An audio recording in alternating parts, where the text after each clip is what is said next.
Hi, it's John.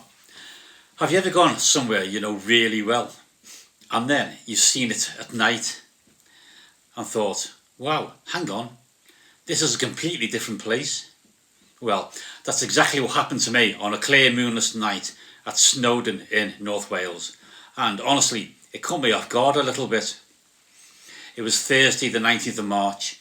The forecast had delivered those beautiful magic words, clear skies and a new moon. Now, if you love the night sky, then that is gold.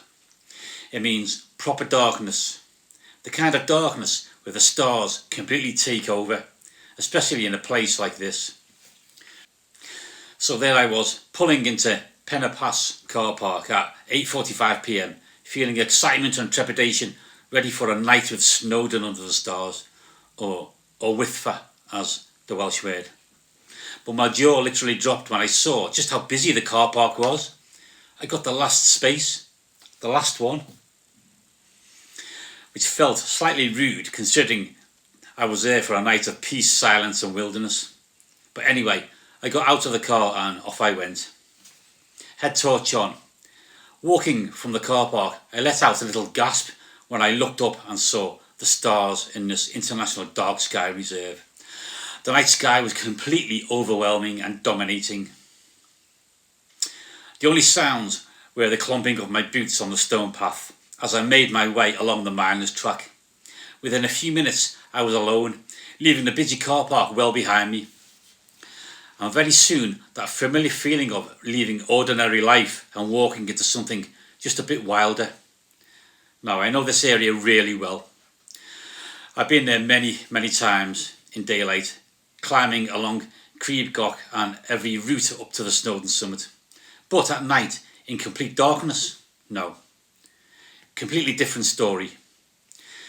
It stops feeling like just a mountain landscape and starts feeling like a stage set for the universe. The walk along the mindless track took just over half an hour to Llyn Llydaw, and the further I went, the more the daytime version of the place seemed to fall away. That's one of the strange things about darkness. It doesn't hide things. No, it almost transforms them. By the time I reached the lake, it felt unreal. This body of water, centre stage beneath the Snowdon Massif, was completely still. Not a ripple, not a sound. The lake acted like a mirror, perfectly dramatically reflecting the stars above it. And there, between the summit of Snowdon and the cliffs of Llyn Llydaw, was Orion, proudly standing there like he owned the place.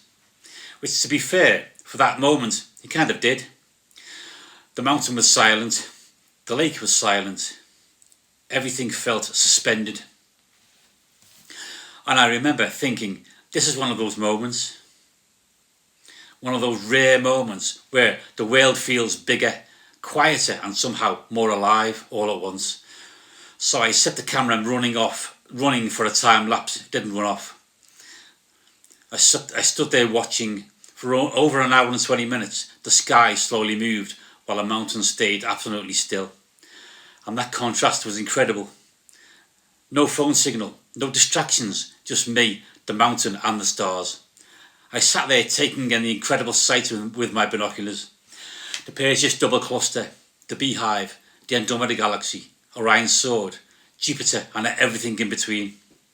The mountain feels permanent, but the stars remind you that nothing really is. It felt elemental and raw. I've been in that area before plenty of times, but never like that.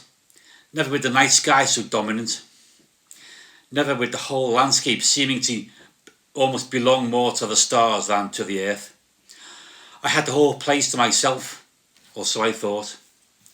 Then at about 10:30 p.m. came the surprise. Out in the darkness I suddenly spotted a tiny red light way off in the distance, moving slowly, very slowly along the mountain path. Someone was climbing the pig track alone in pitch darkness. And I'm not gonna lie, I nearly jumped out of my skin when I first caught it out the corner of my eye. For about 40 minutes I watched this little red light head torch gingerly inching higher and higher up the mountain. You have to admire that kind of level of commitment, or maybe question it. Probably both. But that red head torch instinctively told me he was someone like me and you, out for the stars that night, likely wanting to capture the amazing vista from the summit. He had more guts than me, that's for sure. But that tiny red light did something really interesting to the scene. It made the mountain feel even bigger, even more dramatic. It reminded me that darkness isn't empty. It isn't dead. It's just different. It has its own atmosphere, its own character, and its own quiet drama.